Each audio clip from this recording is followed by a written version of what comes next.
অমাবস্যা হলো চন্দ্র পর্ব, যখন চাঁদ দেখা যায় না। সংস্কৃতে অমা অর্থ একত্রে এবং বাস্য অর্থ সহবাস। হিন্দু ক্যালেন্ডার অনুসারে 30টি চান্দ্র পর্যায় রয়েছে, যাকে তিথি বলা হয়। যখন সূর্য এবং চাঁদের মধ্যে কৌণিক দূরত্ব 12 ডিগ্রির মধ্যে থাকে, তখন তাকে অমাবস্যা বলা হয়। ইংরেজিতে অমাবস্যাকে বলা হয় নো মুন। পূর্ণিমা ও অমাবস্যার মধ্যবর্তী সময়কে কৃষ্ণপক্ষ বলা হয়।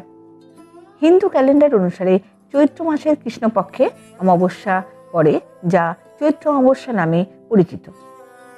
চৈত্র অমাবস্যা আমাদের ধর্মে অত্যন্ত শুভ দিন হিসেবে বিবেচিত হয়। এই অমাবস্যা মার্চ এপ্রিল মাসেই পড়ে থাকে।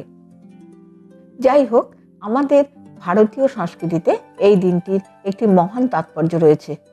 এই দিনে স্নান, দান এবং উপকরণ দান প্রভৃতি ধর্মীয় আধ্যাত্মিক কাজকর্ম করা হয়। চৈত্র অমাবস্যা পিতৃতর্পণের মতো আচার অনুষ্ঠানের জন্য পরিচিত। এই দিন মানুষ কাক, গরু, কুকুর, এমনকি দরিদ্র মানুষকেও খাবার দেয়। গরুড় পুরাণ অনুসারে পূর্বপুরুষরা অমাবস্যায় তাদের বংশধরদের দেখতে আসেন।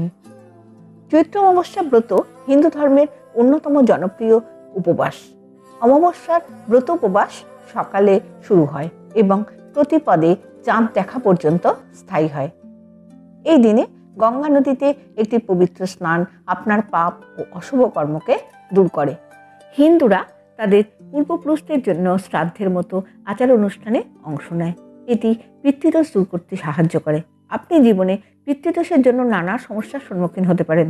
এই অমাবস্যাতে অন্নগ্রহণ না করে আটার তৈরি খাবার খাওয়া উচিত। এতে আধ্যাত্মিক নিরাময় ও হয়। এটি শারীরিক ও মানসিক স্বাস্থ্যও উন্নতিতে সাহায্য করে। যারা এই উপবাসে অন্নগ্রহণ করেন না, তাদের নানা রকম শারীরিক ব্যাধি বাত জাতীয় রোগ থেকে নিস্তার পায়। চৈত্র অমাবস্যার তাৎপর্য ধর্মীয় সীমানার বাইরেও প্রসারিত, কারণ বসন্তের আগমন এবং ফসল কাটার ঋতুকেও চিহ্নিত করে। এটি জীবনের চক্রাকার প্রকৃতির প্রতীক, অতীতকে ছেড়ে দেওয়ায় এবং নতুন সূচনাকে আলিঙ্গন করার গুরুত্বের উপর জোর দেয়। এই দিন আবার সূর্যগ্রহণ অনুষ্ঠিত হবে। 8ই এপ্রিল সূর্যগ্রহণ ভারতীয়বর্ষ এই গ্রহণ দেখা যাবে না, ফলে এর কোনো সূচক কাল নেই। শুধুমাত্র গর্ভবতী মায়েরা কিছু নিয়ম পালন করবেন।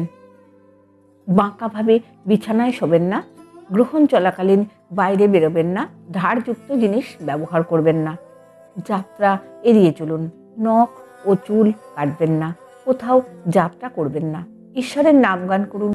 গ্রহণ চলাকালীন সময়ে নিজের কাছে কুশ ও গঙ্গাজল রেখে দেবেন। সন্ধ্যায় ধুনার মধ্যে 5টি লবঙ্গ পুড়িয়ে দিন। অমাবস্যা চলাকালীন একটি সর্ষের তেলের প্রদীপ জ্বালিয়ে রাখবেন।